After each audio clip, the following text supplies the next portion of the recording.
गाजियाबाद में गुज़िश्ता रोज एक खातून ने खुदकुशी की थी। खुदकुशी से कबल खातून ने एक वीडियो बनाया था। इस वीडियो में खातून ने अपने शौहर और ससुराल वालों पर इल्जाम आयद किया है।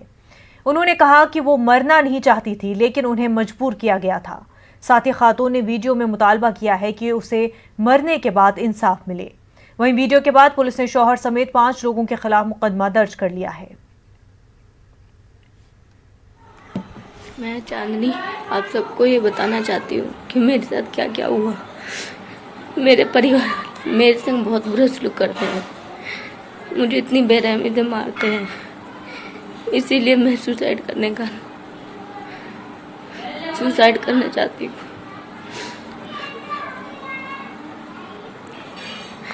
मेरी सास जुबैदा, पति कमरुद्दीन खान, पूरे परिवार ही सब मिलके मुझे बहुत बेरहमी से मारते हैं।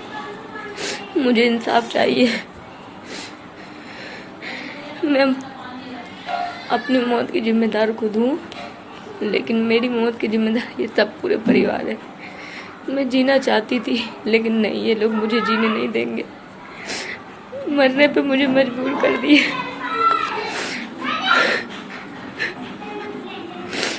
मेरे 2 बच्चे जिनसे मैं बहुत प्यार करती थी,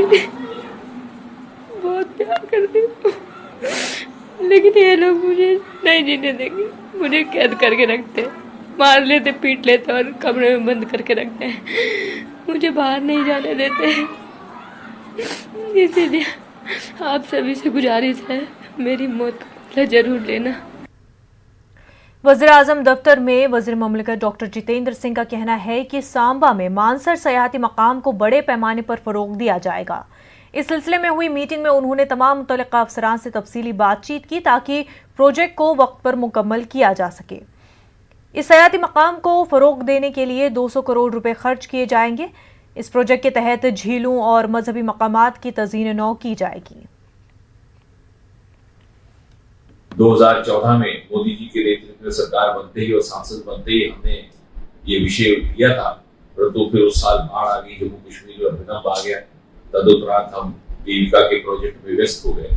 आज पुनः उसे रिवाइव करके, क्योंकि बहुत समय से डीपीआर तैयार नहीं हो रहा था, आज इनिशियल ड्राफ्ट डीपीआर का तैयार हो गया है। उस पर बड़ा विस्तृत विचार हुआ। लगभग 200 करोड़ रुपए के बजट से उस स्थान को विकसित किया जाएगा। और मानसर की ये खूबियां हैं कि बहुत से अन्य इस प्रकार के रिजॉर्ट्स की तुलना में इसमें कुछ एक ऐसे विशेषताएं हैं जो वहां नहीं पाई जाती। यहाँ झील भी है, यहाँ जंगल भी है, यहाँ आस्था का स्थान भी है।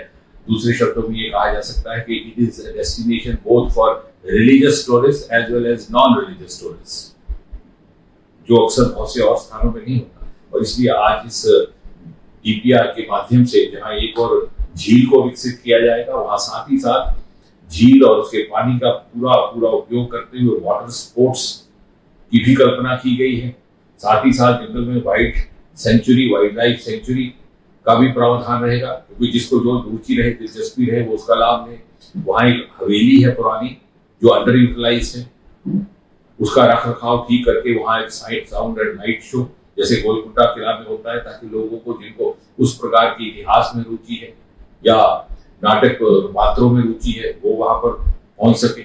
साथ ही साथ वेलनेस सेंटर, तो कहने का तात्पर्य कि एक ही प्रेमिसेस, एक ही स्थान जहां वेलनेस सेंटर भी हो, जहां विंटर स्पोर्ट्स का भी प्रावधान हो, जहां इतिहासकारों के लिए साउंड एंड लाइट शो और उसमें रुचि रखने वालों के लिए, जहां वाइल्ड लाइफ सेंचुरी भी हो, जहां वीकेंड या हॉलीडे मनाने वालों के लिए बोटिंग और झील की जो खूबसूरती है उसका भी पर्याप्त प्रावधान हो।